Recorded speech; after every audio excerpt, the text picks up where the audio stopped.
होली जलाना हो, लोहड़ी मनाना हो या कड़कड़ाती सर्दी में अपने हाथ तापना हो या फिर किसी का अंतिम संस्कार करना हो, ऐसे बहुत सारे कामों में लकड़ी का इस्तेमाल किया जाता है। अगर यही लकड़ी पेड़ काटने के बजाय गाय के गोबर से बना ली जाए तो सोचिए कितना फायदा होगा। पेड़ कम कटेंगे और गाय का बेकार पड़ा गोबर काम आ जाएगा। गौशालाओं को फायदा होगा और पर्यावरण को होने वाला नुकसान कम हो जाएगा। लकड़ी खरीदने में आने वाला खर्च कम होगा और गौशालाओं का खर्चा चल जाएगा। इसी सोच पर काम कर रहे हैं भोपाल के साइंटिस्ट, गोकास्ट man of India doctor Yogendra Kumar Saxena. लकड़ी की जगह यदि गाय के गोबर की लकड़ी हो तो इससे अच्छा कुछ नहीं हो सकता। मेरा तो ये मानना है कि जहाँ पे भी फ्यूल का कंजप्शन हो रहा है, जहाँ लकड़ी के रूप में फ्यूल का कंजप्शन हो रहा है, वहाँ पे अब गोकास्ट का उपयोग प्रारंभ हो गया है। 48,000 कुंटल लकड़ी होलिका दहन में बच चुकी है। 36,000 पेड़ कटने से बचे हैं। 180 एकड़ का जंगल कटने से बच गया है।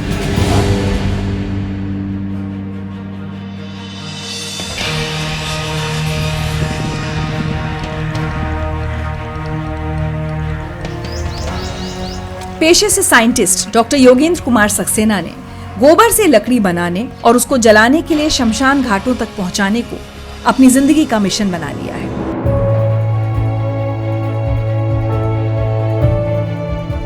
गोबर की लकड़ी को गोकास्ट कहते हैं और योगेंद्र सक्सेना जिस तरह से गोकास्ट के इस्तेमाल के प्रचार प्रसार में लगे हैं, उन्हें आप गोकास्ट मैन ऑफ इंडिया कह सकते हैं।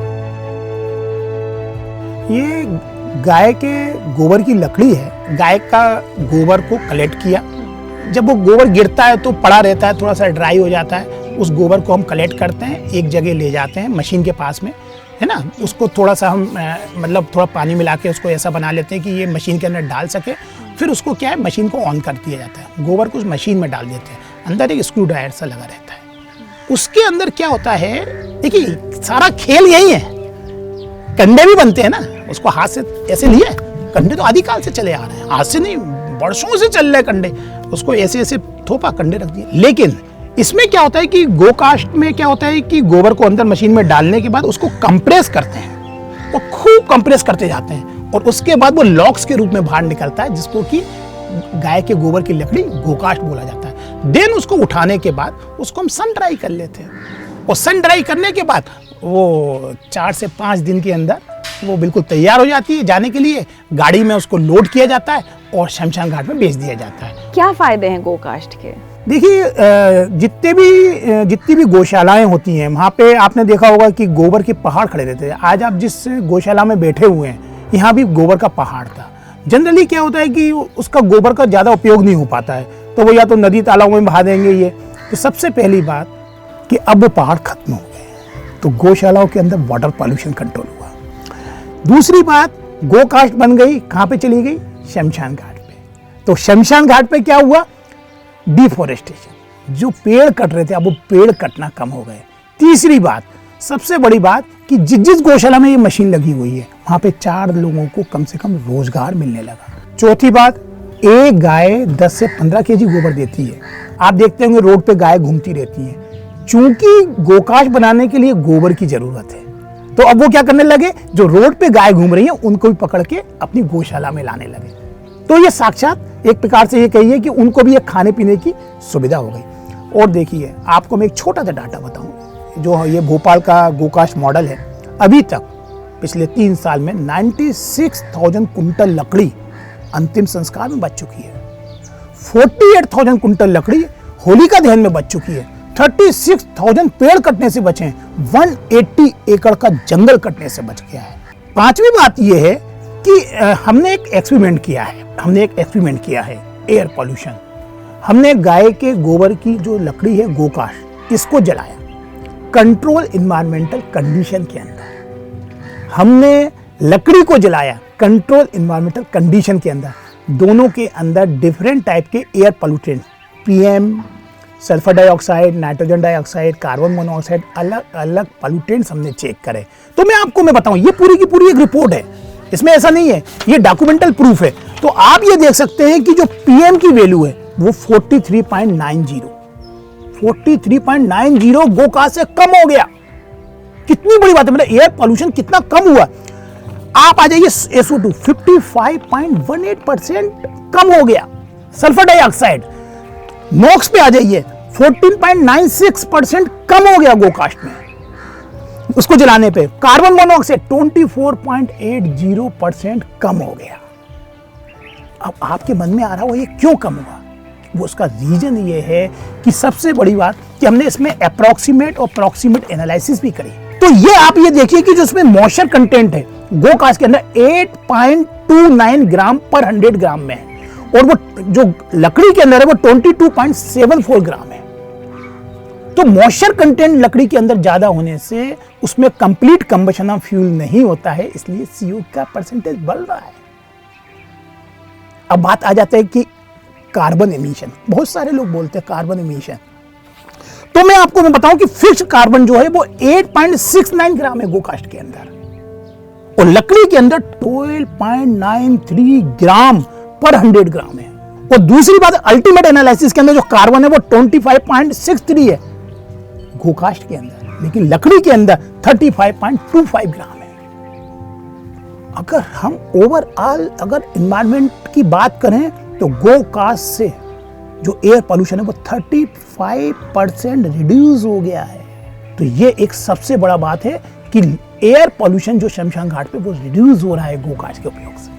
एक बात मैं और बताना चाहूंगा आपको कि जब हम गोकास्ट से अंतिम संस्कार करते हैं तो 4 से 5 घंटे के अंदर पूरी बॉडी जल जाती है, और वो लकड़ी से जब हम अंतिम संस्कार करते हैं तो 8 से 9 घंटे लगते हैं अंतिम संस्कार होने में पूरी बॉडी का। जब हम लकड़ी से अंतिम संस्कार करते हैं तो कभी या तो सर से आग लगेगी या बीच में से आग लगेगी या पैरों से लगेगी, लेकिन जब गोकास्ट से अंतिम संस्कार करते हैं, चूंकि गोकास्ट के अंदर एक होल होता है, जो गोकास्ट उसमें होल है तो प्रॉपर एरेशन होता है, तो पूरी बॉडी में एक साथ आग लगती है, तो पूरी चिता एक साथ जलती है और पूरी बॉडी ऐसे बच जाएगी। और आप एक एक फूल को बीन लीजिए।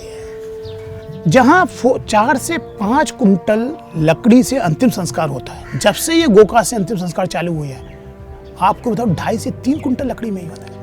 2.5 से 3 कुंटल गोकास्ट के अंदर पूरा का पूरा अंतिम संस्कार हो जाता है। खर्चा भी कम होता है क्या? यस, आप ये देखिए कि जो फ्यूल की क्वांटिटी है वो रिड्यूस हो गई, और अगर आप फाइनेंशियल बात करें तो वो भी रिड्यूस हो रहा है। तो दोनों ही हिसाब से पर्यावरण के लिए हमारे लिए सेफ है। ये अल्टरनेट सोर्स है एनर्जी का। जहां जहां लकड़ी जल रही है, अगर आप गोकास्ट का उपयोग करेंगे तो उतनी लकड़ी बच रही है। और सबसे बड़ा फायदा कि जो रोड के ऊपर आपको ऐसी गाय घूमती फिरती मिल जाएंगी। अब जहां जहां जिस गौशाला में मशीन लगी है ना, आसपास आपको गाय नहीं मिलेगी, वो गाय को पकड़ के अपनी गौशाला में ले आते हैं, उसको खिलाते हैं। क्यों? क्योंकि उनको गोबर चाहिए। होलिका दहन हो या अंतिम संस्कार, भोपाल शहर के लोगों ने गोकास्ट के फायदे समझते हुए इसे अपनाना शुरू कर दिया है। ये गोकास्ट का भोपाल मॉडल है, एक आइडियल मॉडल बना दिया है। इसमें हमने क्या है, गोकास्ट की एक कमेटी बनाई है, शमशान घाट और गौशाला, इनकी एक कमेटी बना दी जो कि कहलाती है गोकास्ट कमेटी। गौशाला में गोकास्ट बन गई और शमशान घाट में आके भेज दी। इसी तरीके से हमारे मन में एक चीज और आई कि शमशान घाट में तो उपयोग होने लगा, तो होली का ध्यान आया। तो मैं आपको एक चीज बताऊं कि पहले जमाने में जो होली जला करती थी तो हम गाय के गोबर की गोल गोल गुलेरी बनाते थे। आपने भी देखा होगा, गोल गोल गुलेरी बनती थी।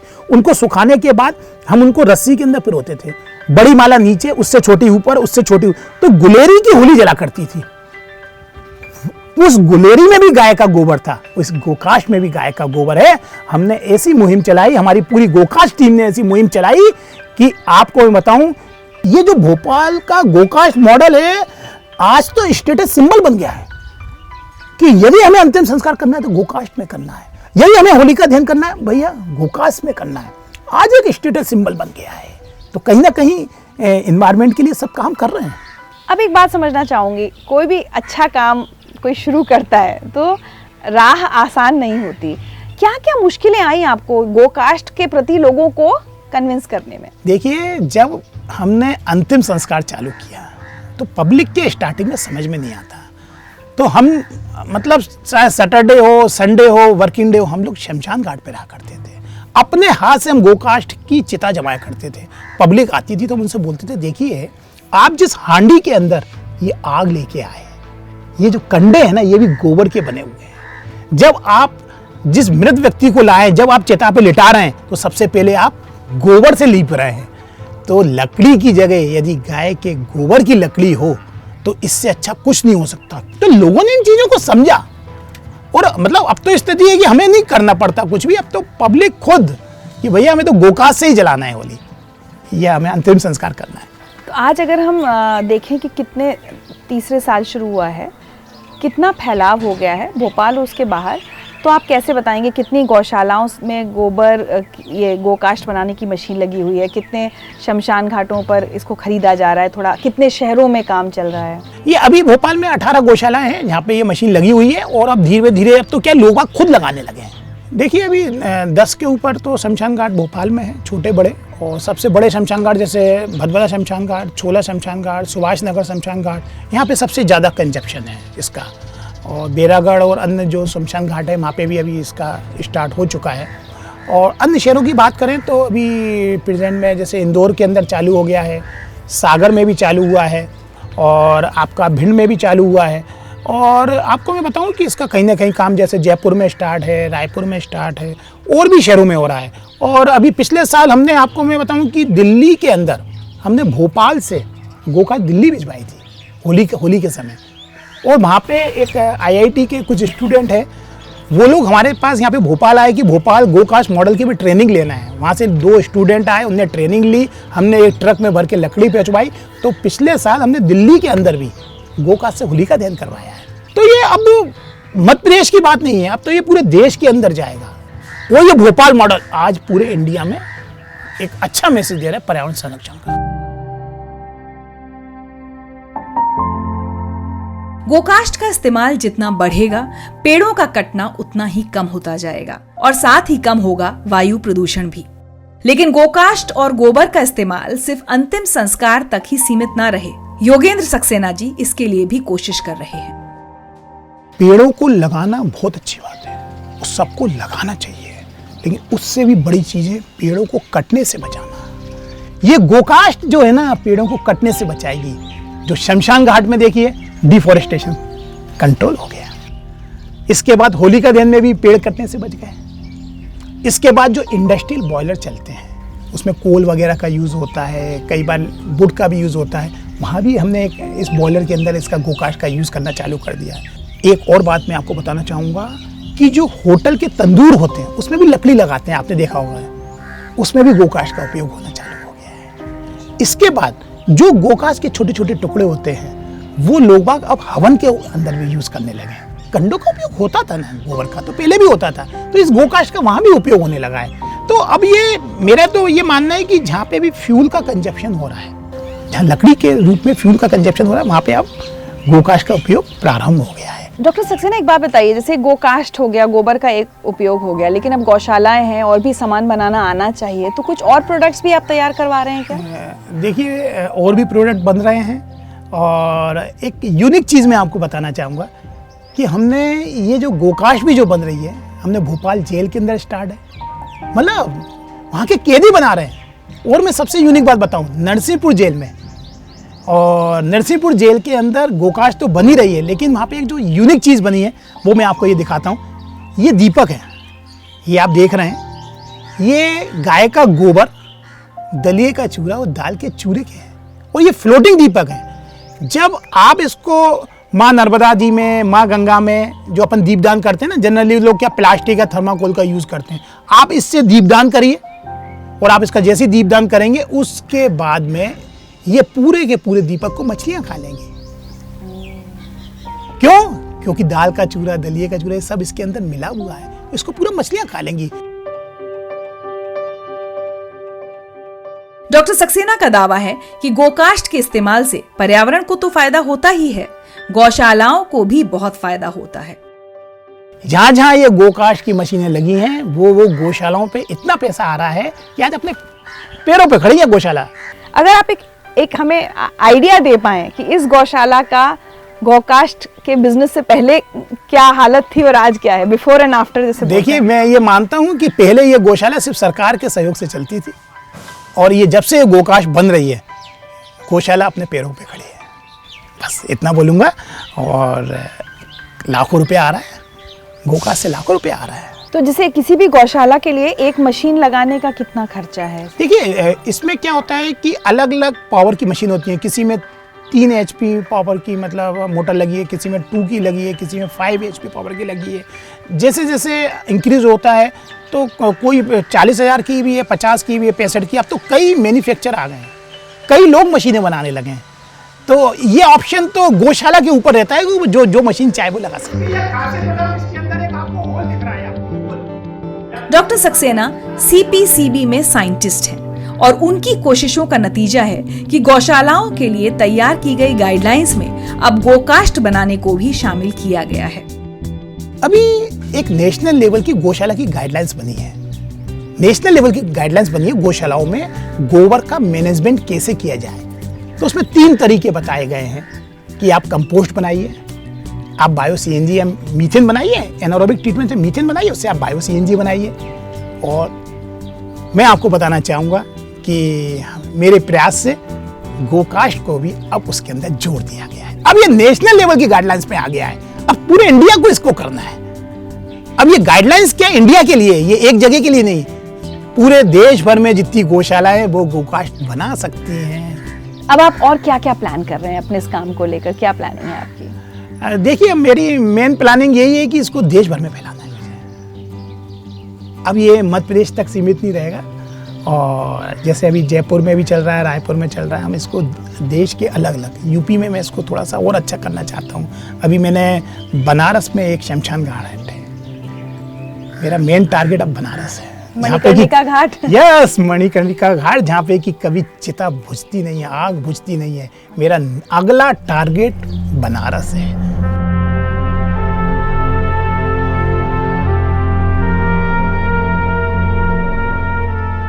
जब एक व्यक्ति एक मिशन को लेकर चल देता है तो ना उसकी राह आसान होती है, ना ही मंजिल करीब। डॉक्टर योगेंद्र सक्सेना को अपनी कोशिशों के साथ अभी बहुत दूर तक जाना है।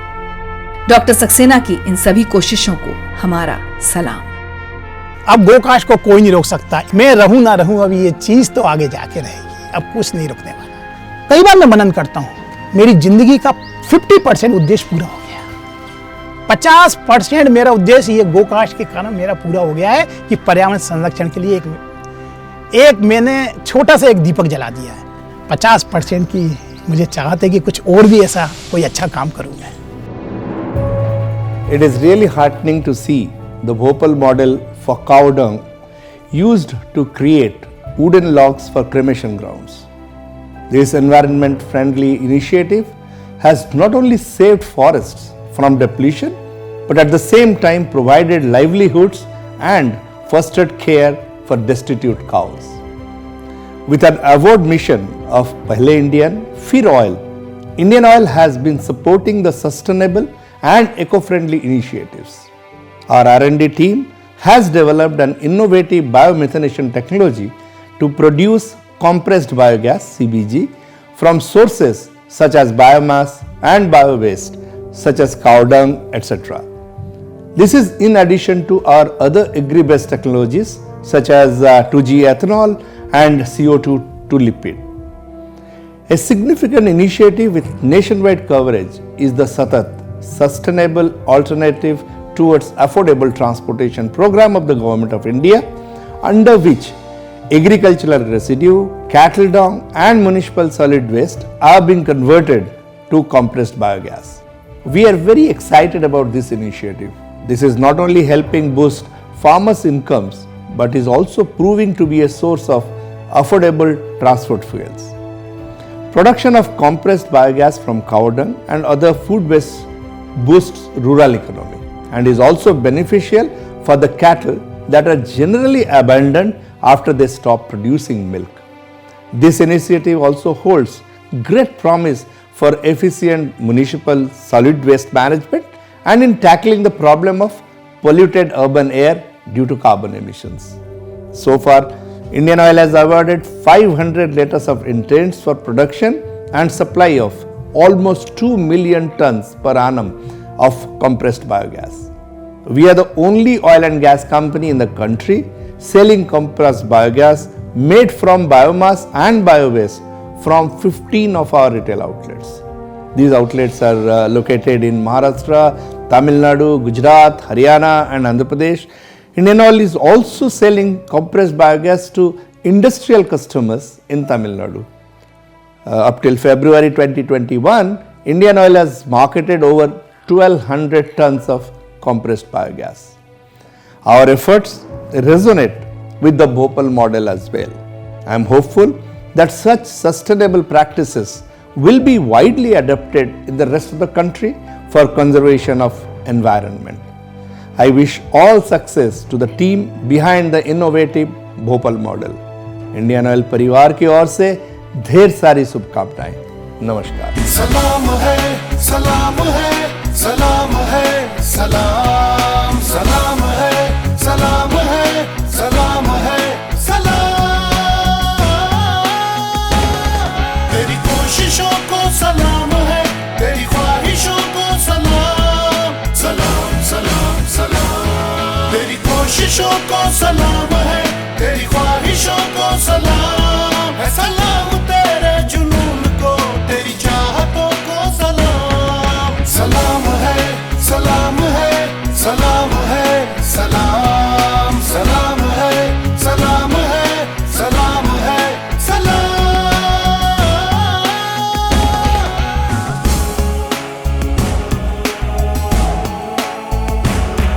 ये जमीन सबकी जमीन है, ये जहान सबका जहान। ये जमीन सबकी जमीन है, ये जहान सबका जहान। ये जो जल है इसका सभी का है, ये जो कल है इसका सभी का है। ये जो जल है इसका सभी का है, ये जो कल है इसका सभी का है। तूने प्रण से इसको बचाया है, तूने मन से इसको सजाया है। हाँ तेरे प्रण को, तेरे प्रण को, तेरे प्रण को तुमको सलाम। तेरी जिद को, तेरी जिद को, तेरी जिद को मन को सलाम। सलाम, सलाम, सलाम। सलाम तेरे जुनून को, तेरी चाहतों को सलाम। सलाम है, सलाम है, सलाम है, सलाम, सलाम है, सलाम है, सलाम है, सलाम। इंडियन ऑयल का सलाम। सलाम, सलाम।